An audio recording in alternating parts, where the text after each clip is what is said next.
Hi guys, I'm Kierstyn Werth, and this is my literary narrative.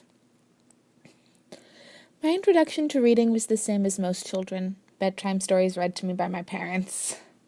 From Peter Rabbit to the 12 Dancing Princesses, I soaked them all in, and I was super spoiled for being an only child and having multiple stories read to me every single night. After a while, I started taking the books from my parents, and since they've read it to me so many times, I was able to memorize it and recite the stories back to them. So bedtime stories switched from them reading to me reciting to them. Times quickly changed when I turned 3, though. My sister was born. Yay, Frienza! But boo for me having to share story time or skip it completely because she was a crybaby baby.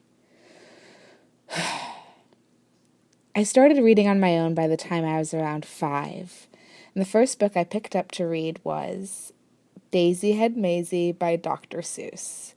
It's a really great book, and if you haven't read it, you should pick it up. It's about a girl named Maisie who grows a daisy on her head and then becomes famous. The second book that the first book that I fully remember me choosing and picking out from the bookstore to read was Charlotte's Web, which is also a very great book. And I was the kid that stayed up past bedtime under my covers with a book and a flashlight. I loved reading. I would read anything from Matilda to Anne Frank. If you gave me a book, I would devour it.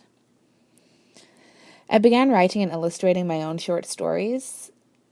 I don't really remember when. I guess when I could write and draw. I would read them to my parents and my sister. I would say, okay, guys, sit down. I'm going to tell you guys a story by Kierstyn Werth, me. And I would read it to them. I would show them the pictures. I would act it out. It was not very well planned, but I'm sure very fun to watch.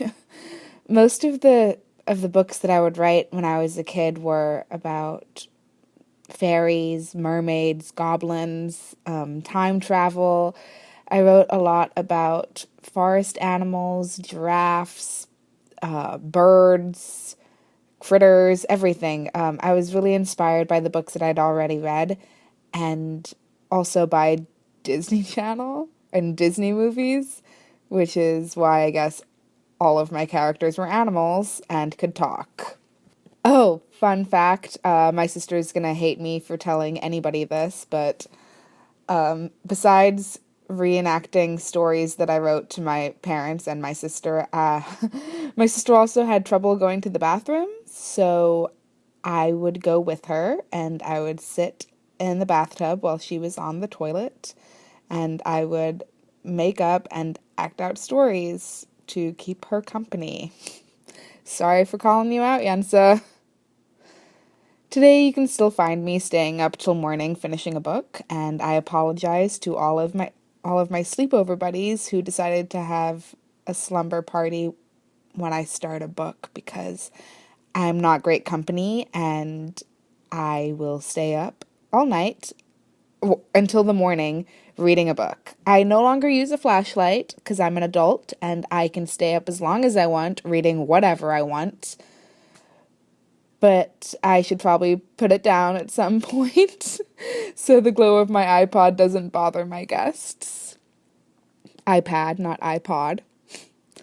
I still write and illustrate my own books. They're mainly children's books, and a lot of them I came up with the ideas as a child.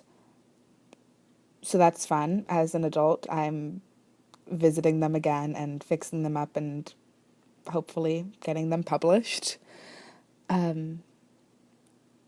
Reading and writing will always be a really big part of who I am, and I'm really grateful for my parents and for them introducing me to the world of books and reading and writing and drawing and just giving me the big imagination that I have today. I am very grateful for that, and for all of the books and authors that have ever inspired me in my life, because that is one of my number one inspirations.